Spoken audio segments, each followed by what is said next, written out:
Let's get into some word. What do you say? Yeah. Let's do this. I began speaking to you last week, a series that I didn't tell you I titled this, but I titled it, How to Walk with God.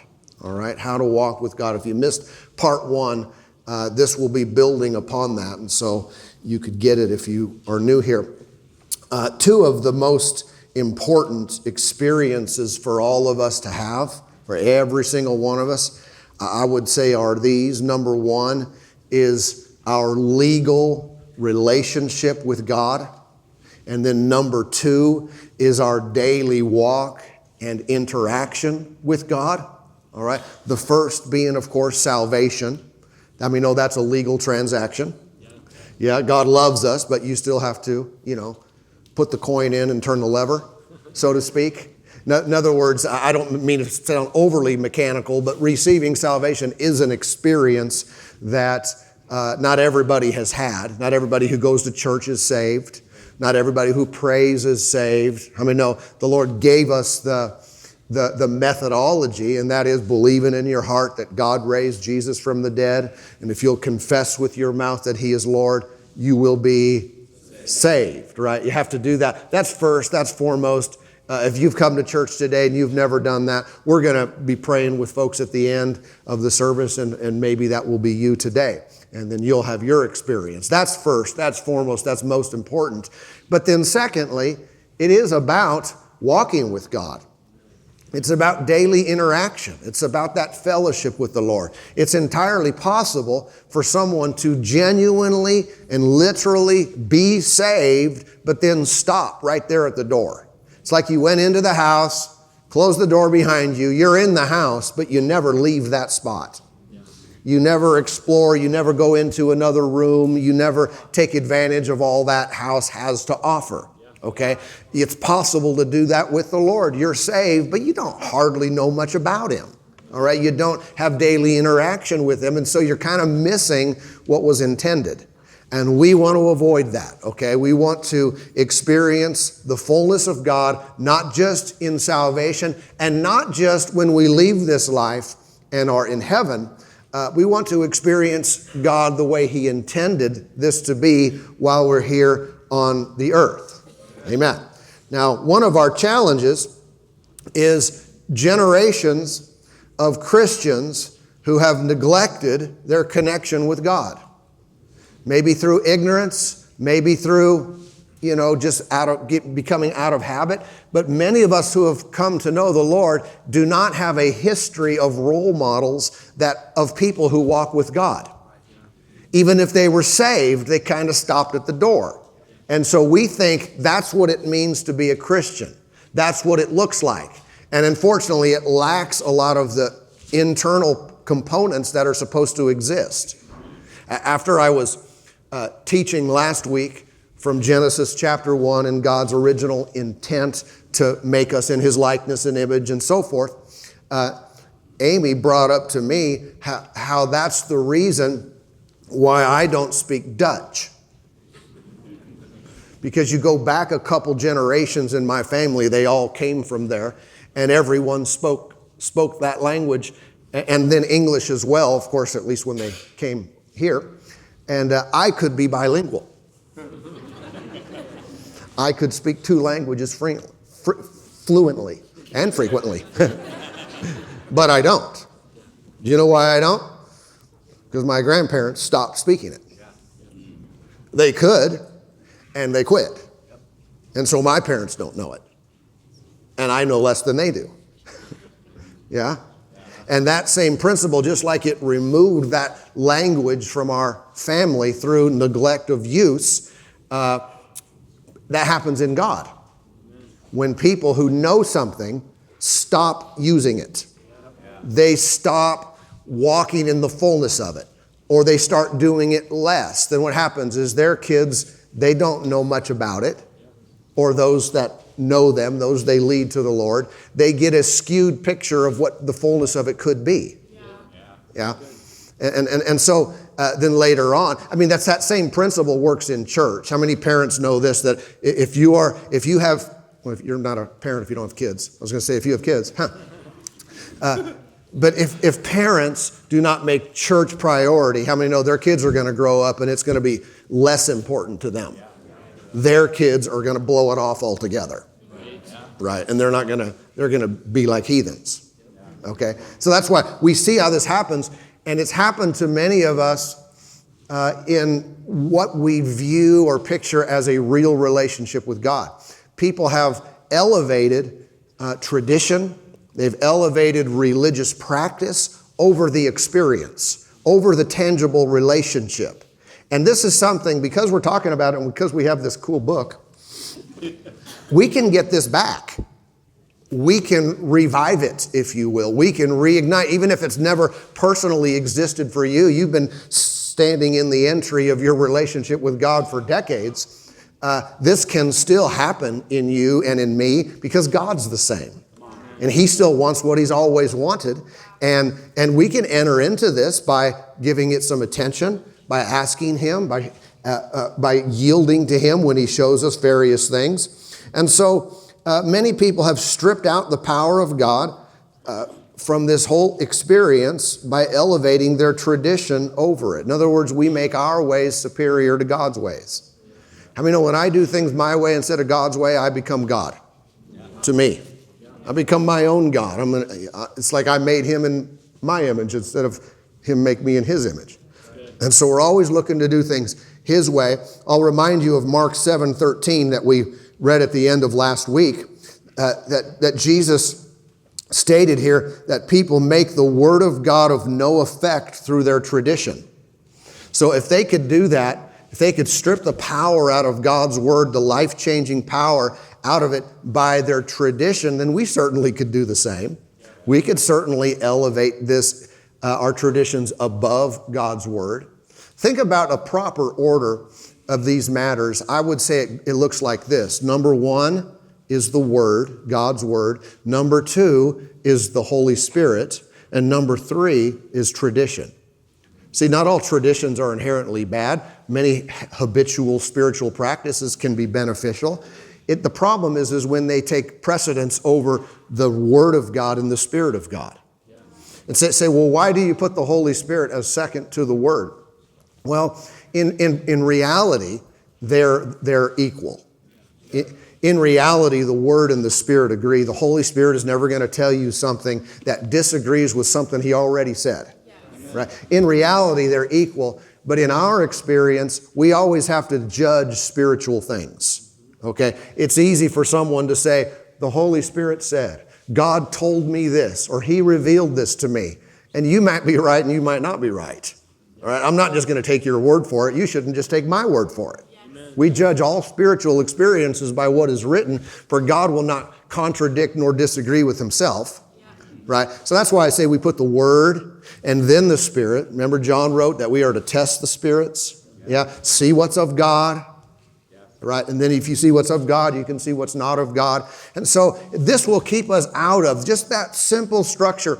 Keep us out of elevating religion, tradition, and doing all these things and supplanting God's revealed word about Himself and our lives and our future and eternity. We always keep God's word as the source of what should be expected. What should be anticipated? How would you describe a person's relationship with God? Well, you should have scriptures on it, meaning on what it's supposed to be, not what it is. Let me reintroduce this again. I may have mentioned this briefly to you, but what is normal when it comes to Christianity? What is a normal Christian? What should their life look like? Okay, and then are you normal? Kind of like if sometimes, someone may, observe something about themselves physically, about their body, and they may ask a doctor, say, Doc, is this normal? Am I supposed to feel this way? Is this supposed to function this way, look this way? Am I normal? Why do they want to ask that? Well, they don't, people want to take comfort if they're kind of amongst the crowds, the masses. If the doctor says, 90% of people are that way, have that same thing, you're right, you're very normal. Then people go, oh, okay, good. Right? But if the doctor says, well, actually, I've never seen that before.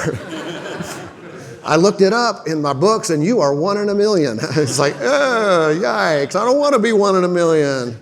We want to be like everybody else in some ways. But when it comes to being a Christian, when it comes to having a real relationship with God, we really shouldn't think that way. Because what if 80%, 90% of Christians think a certain way, act a certain way, their experience with God is on a certain level, and then we take comfort in being like them, but everyone has a watered down experience? What if none of them look very much like Jesus? Then our expectations have come way down from what is offered to us by God. We've lowered our expectation to match everybody else.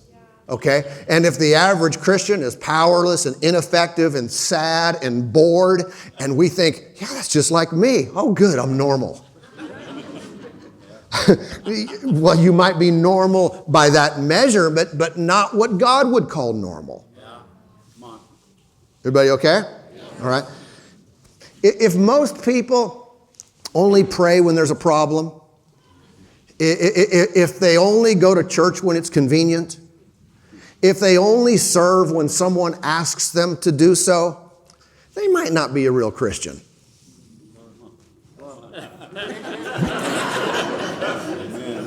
Hallelujah. I think our relationship with the Father ought to be like Jesus. It ought to be like the Christ in the Christian, right? He should be our normal standard setter. What ought it to be? I shouldn't first think about someone I know. Now, I can learn some from other people. Hopefully some people can learn from me in my relationship with God. I'm telling you, the perfect picture, though, is Jesus. Okay? And if I'm defining what it means to be a Christian or to walk with God, there ought to be many elements that are seen in Matthew, Mark, Luke, and John in my life. If not, who am I following? Where am I getting my example? Who's creating the definitions of normal here? Everybody with me? It's kind of like Microsoft Word. Does anybody use Microsoft Word? All right. And if you don't know, you're using pens and stuff, pencils. When you open a new document, it is based on what they call normal template. And the normal template defines what fonts, the page borders, the size of the font, all that kind of stuff, and probably more. That's normal. Whenever you open new, it's going to open a normal. Okay? I figured out quite some time ago that I didn't like Microsoft's normal. I thought, I am not using Times New Roman. I can improve on normal. You don't decide normal for me. And so I created my own normal in that software with better fonts. Not 12, 11 is superior. That's right. And so every time I open a new document, it opens a different normal than yours. I can do that. And you can do that. Not only with your software, you can do that with God. You can rearrange the parameters of what normal is for your walk with God. And even if it's been stuck on Times New Roman for generations, you can alter that and say, my new normal is going to be this. And it'll take you a little bit to adjust to it. It'll feel like, whoa, this is out of my habit here, out of my wheelhouse. I got to adjust to this. And it's way better. Yeah. But we're not just grabbing ideas out of the air. We want to look to Jesus. And his relationship with the Father should be followed by all who claim his name. So we're talking about walking with God. Who did that the best? Jesus did. He walked with the Father. If I want to know what life is supposed to look like, I should look at Jesus and say, how'd he do it? I can learn from the apostles and others as well, but Jesus is the best example. Okay, how did he do this? And I just started thinking, what stands out to me? And I started writing things down. Maybe you'll do this on your own. Write down what you already know. And if you don't, read Matthew, Mark, Luke, and John and look for things and make note of them. I was thinking, it's interesting how Jesus got away to pray after great victories. He would have great meetings and then go away and pray. Thought, why did he do that? Well, even if I don't know why, he did it. I ought to think that way too. I would see that Jesus would pray before making big decisions, like choosing the 12. He got away all night to pray. Do we do that? Okay, this is what a real Christian looks like. This is how they treat this relationship. They get away. Jesus frequently spoke of his Father's will. He spoke about what his Father wanted. And I'm saying, do we talk that way? I'm saying, do I talk that way? Do I think that way? Where I live with the consciousness of what my Father wants me to do. All right? Jesus would give credit repeatedly to the Father for everything he said. Not for what Jesus said and did. Something great would happen. He would speak great wisdom that would confound people. He said, my Father gave me that. Miracles would happen. He'd say, the Father did it through me. Right?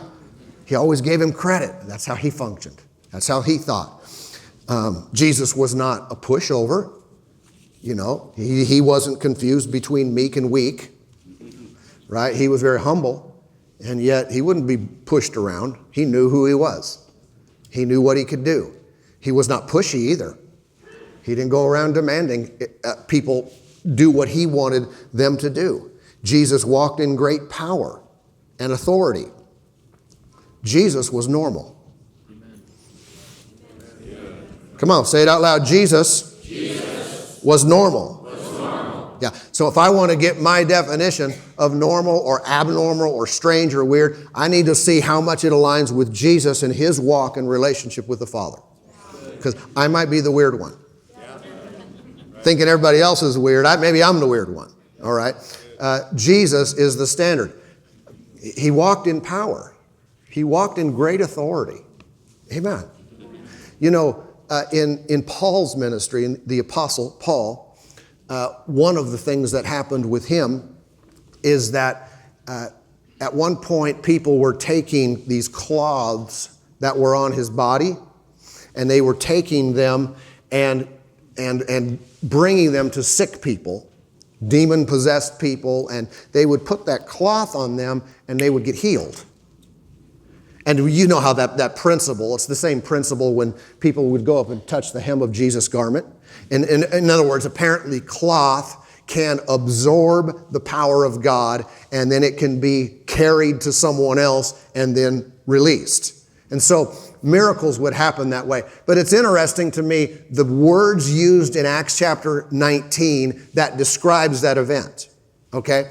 It's in verse 11, and it reads, now God worked unusual miracles by the hands of Paul. What kind of miracles did he work? Unusual. How many know there's no unusual miracles unless there are usual miracles? Yeah. So this is a person who also walked with God in a similar manner to the way Jesus did. And one of the things that we can see would be consistent is that you would have miracles in your life. Right? In other words, you may not always have unusual. They may be sporadic, but you're always going to have usual ones. Otherwise, they wouldn't be called usual. Amen. I'm just talking about everyday garden variety, supernatural displays of God's power. Just regular miracles. Like we sleep and we eat and healings happen and provision comes. Normal miracles. And then on occasion, something out of the box, something different than usual. We're defining normal here, you guys. We're endeavoring to say, is the way we're doing it, is the way we've always seen it done, is that really the way it's supposed to be? Does it align with what Jesus said? And so we should have a demonstration of God's power. Now, if I define or describe a relationship with God, I could definitely conclude that it is smart to have this. It is a good decision to be saved. It is a good decision to have a relationship with God. It is smart, but I don't think that is the first reason or the most important reason why we should walk with Him. And here's why. Even though for all of us who are saved, if you are, you probably did not get saved because you loved God. You probably got saved because you hated hell. Right? Probably part of your initial, if not the full-on initial decision was, I see I'm a mess. He's my source of help. He's my salvation. I'm going to take him up on this deal. I don't like pain, right? And so that's okay. I don't think there's anything wrong. That's smart. But what is supposed to happen after one receives salvation? They become aware that this is relational. He is a person.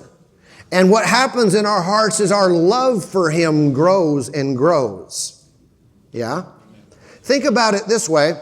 If we liken that to natural relationships and marriage and family, I may conclude that my life is going to be better, my physical life on earth is going to be better if I get married and I have children and then grandchildren and so forth, get a home, and I calculate all the things that are a part of a really healthy, sustaining, happy life, and I say, that's what I want to do. So I find a good candidate, and I say, Amy, I have done the math. You and I are both going to be better off in our lives if we get married and then have children. We'll be happier. And so, you agree to that? Could you sign right here? How many know that approach is kind of missing something? Even though it might be true. It might be based on good, solid research and evidence, but that doesn't carry what marriage wasn't supposed to carry, right? There's no feeling in that. There's no, I've gotten to know you, I like you, I love you, I want to spend the rest of my life with you. How many know that's different than that first equation? Okay. I don't want to do that with a person. In other words, take all the feeling out of it. I don't want to do that with my relationship with God. Otherwise, I may very well just be very attached to a religion. And it may make some sense. It may have some good calculations to doing it. It may improve my life. But I'm talking about a Savior who is a person. Our Creator has revealed Himself as Father, right? He is God, but He is a person, and this is how we are supposed to approach Him. One of the things I find myself doing from time to time is imagining and wondering and thinking about things to come. Things to come on earth, things to come in my life, the end of the age. I think about heaven. I think about, the end of the age in that regard. And I just, in one sense, I put myself there. I imagine it, what it's going to be like. And one day, just a few weeks ago, I found myself imagining the great white throne judgment seat. Okay, Revelation chapter 20 speaks about that. If you're unfamiliar, there's a judgment seat of Christ. That's for Christians, and that's all about reward or loss of reward. Then there's the great white throne, which is the judgment for unbelievers, those who have rejected God. And that's where I was. Not at my judgment seat with Christ, but at the great white throne. And I just imagined myself being there to kind of picture what it would be like for those people. So I put myself in their shoes. And the thing that was most troubling, most concerning for me at that point, as I put myself in someone's position, is that I was very concerned that I was never going to see God again. And I was imagining myself saying to him, I'm never going to talk to you. I'm never going to see you. I'm never going to be with you ever again. And I was greatly concerned about that. And in the middle of it, the Lord spoke to me inside. I don't mean an audible voice, but inside I heard, you are approaching this as someone who loves me. Those people don't. And I thought, that's when my mind went to various scriptures and things. And I want you to turn to this, if you would. I'm using up most of our time here, but 2 Timothy chapter 4. 2 Timothy chapter 4. See, it's not that those people don't love pleasure over pain. It's they just don't want Jesus. I've even heard people say, well, if that's the way God is, then I don't want to be in heaven with him. Man, you're saying that out of ignorance, though. You don't know what you're saying. But of course people want pleasure. They want blessing. They want what God can do, but they don't want him. And that's the problem. That's the thing that differentiates what we're doing from just a religious system. Okay? How many know salvation is not defined just by heaven? And we that's part of it. We'll say, hey, if you want to go to heaven, believe on the Lord, receive the Lord. That's true. But salvation is not just what we get when we die. Salvation is union with God. Okay? If someone is not willing to submit to God, they don't get what comes with that submission to God. What too many times people want is they want what comes with it without the end. I want to bypass him and get to what he can do. No, that's not what this is supposed to be. That's not the description of this in relationship that we're talking about. Being saved, how many know, is knowing God. It is loving God. Unsaved people don't have love for God. Heaven is not heaven without God. All right? Again, every good thing that we want or need or desire proceeds from him. It didn't come from the universe. Right? The universe is not a person. The universe doesn't have a will. Right? It might send you an asteroid, I'm saying life and love and victory and health and prosperity and wisdom. All these things come from him. They come from a person. They come from the God who is the all in all. And he loves us. Our focus ought to be, it's okay to want healing and want blessing, and I want all that stuff, but it's also important that I know it comes from him. This is not just a mechanical thing. It's not just a machine that spits out a blessing. It's a heart and desire for him. That's what he wants. And that's what we inherently know. But the reason we have to address this, again, we have to get normal back to his normal. So what does it mean to be a Christian? It means you love God. Come on. It means you know him. It means you're in a relationship. Does it mean heaven? Yes, it's going to end up with heaven. Come on. But it means we know him. We walk with him. Here's the verse I wanted you to turn to. 2 Timothy chapter 4 and verse 8.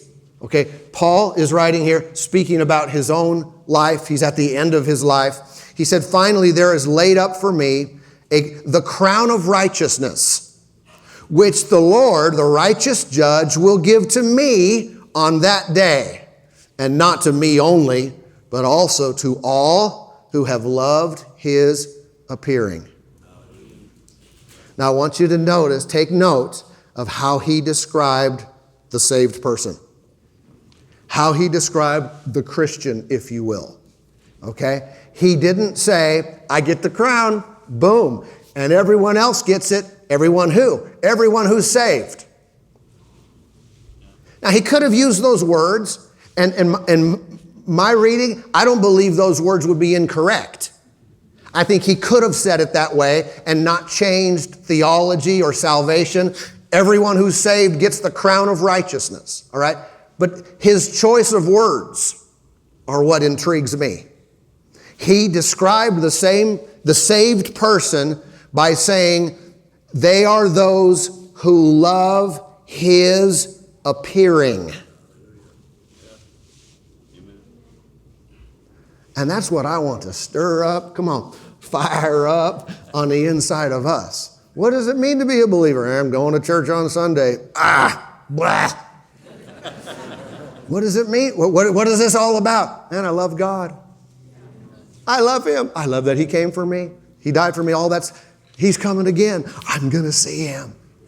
Yeah, I'm interested in heaven. Talk to me all day long about heaven. But I believe it's Jesus who makes heaven heaven.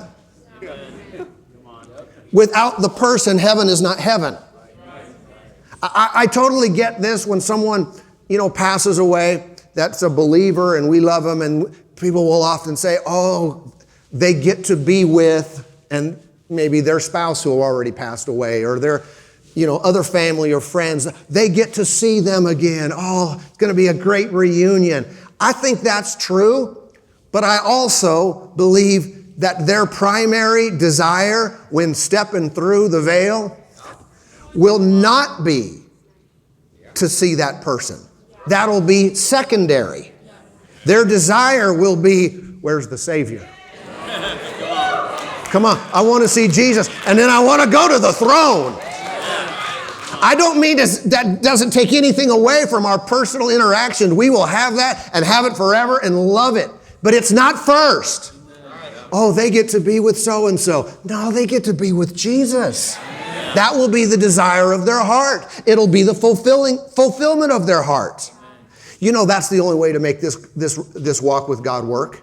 We're talking about real Christianity. The only way to make that work is God occupies that space in our hearts and no one else does. I don't want to be married to someone who loves me more than God, because that messes it up. Our marriage cannot be at its highest and best if I'm the most important person in it, or she is.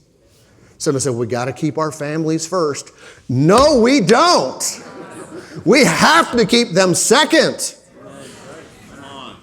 We must keep the Lord first, and then life flows from that relationship, and love and blessing and prosperity. Every good thing from heaven flows through our union with the giver of life, with the one who gave us his all. And if we ever find ourselves making that second or subjugating that reality of that true, real, genuine relationship with a system, with a structure, with a tradition, then we've missed the point. And we're no longer speaking two languages. Amen. Joel described that last day as a great and terrible day. In Joel 2:31, a great and terrible day. I pray that day's a great day for you. It's going to be for me. For some, it's going to be yikes. Yeah. But our love for God, I'm saying that's what the Lord's description is. It ought to be our description, but it is something we should keep an eye on, to keep it priority, lest we become too mechanical, too formatted, too religious. In the same passage that we just read about loving his appearing, in verse 10, Paul says, for Demas has forsaken me, having loved this present world. So Demas was walking with God, and he got off track. How did he do that? The things of this world became his affection. He set his heart on natural things. What do you mean? His love for God got set aside, and he pursued the things of this world. Paul said, and he got He forsook me, and then he got out of God's will for his life. He sacrificed something amazing and eternal for something temporary. Amen. I've heard at times people say things like, why do you guys lift your hands and sing and worship God? And I can answer that a bunch of ways. But can I tell you what's on my heart today to say why we do that? Because we want to. If you don't want to, don't. Because you're just faking it. It doesn't mean anything. I want to. Say, why do you want to? Again, I could go into a whole other message, but I can tell you this. When I drew near to God at a certain time in my life, this was after I was saved, but I drew near to God more than ever before. First thing I recognized that happened. No one told me to do this, but my hands went up and I started craving to say, I praise you. Oh Lord, you're good to me. Things like that. It just came out of me. I wanted, and I would look forward to doing it. Where previously I would go to church. But, I'm just going to church. Are you a Christian? Of course, yeah. I love God. I pray some. But then when I drew near to Him, something on the inside of me, it was a love for God. I thought, this is totally not religious what I'm doing here. This is not coerced or forced or manipulated in any way. I just want to be close to you, Lord. I want to tell you how good you are. Yeah. And I tell you, your desire for Him means a lot to Him. If you want Him and you're doing it because you want to, you're putting a smile on His face too. Amen. Instead of, I've calculated that if I do this, God, this would be a smart move. All right, good. Got the math down. Now push the calculator aside and just talk to Him. Come on. And walk with Him because that's what He wanted from the beginning. Yeah. Praise God. Can we take a moment? Just take a moment right now and let's all focus. All right, we'll just do this pretty brief, but can you go in there fast? Focus as best you can on Him, your connection with Him, your union with Him, His love for you. Hallelujah. Lord, we draw near to you now. Lord, we're pulling up close. Lord, you're our very life. You're the source of our livelihood. You're the source of our peace and our joy. And we're connected. We've been made one together. Lord, I worship you. I want to. Lord, I praise you. I want to. Lord, I look forward to your appearing. I can't wait to see you. Lord, I love to be with you. I long to walk with you, talk with you. You're my very favorite person in all the world. I honor and bless you, Lord. I draw myself near, close to your heart, oh God. Thank you, Father, for all you've done. Thank you, Lord, for all you've given us.